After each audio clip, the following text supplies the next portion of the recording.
Welcome to the channel Encyclopedia Catanica. Today we have very interesting padlock. This is a Soviet padlock.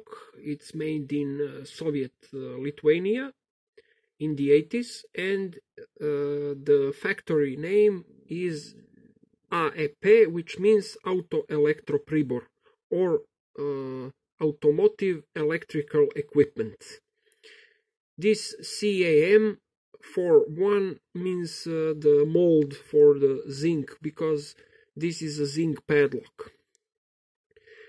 The price is stamped on the back side, so we have price 3 rubles and 20 kopecks, which was pretty expensive for such badly made lock, because if you see, it has only 3 pins and all the pins are standard.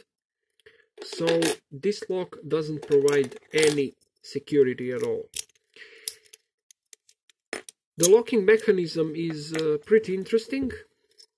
If you see, there is some kind of plate which is cut on the middle, and that is the locking lug or locking pole.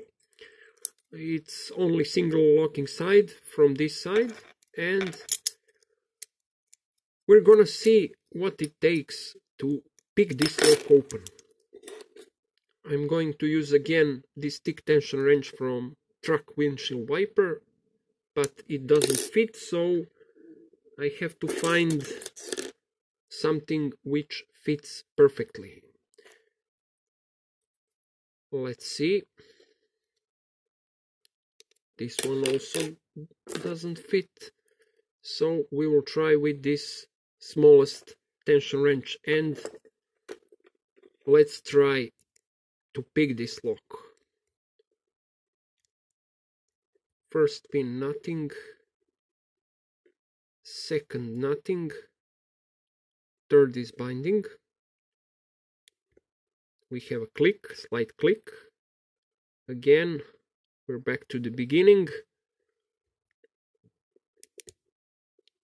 We got everything dropped down.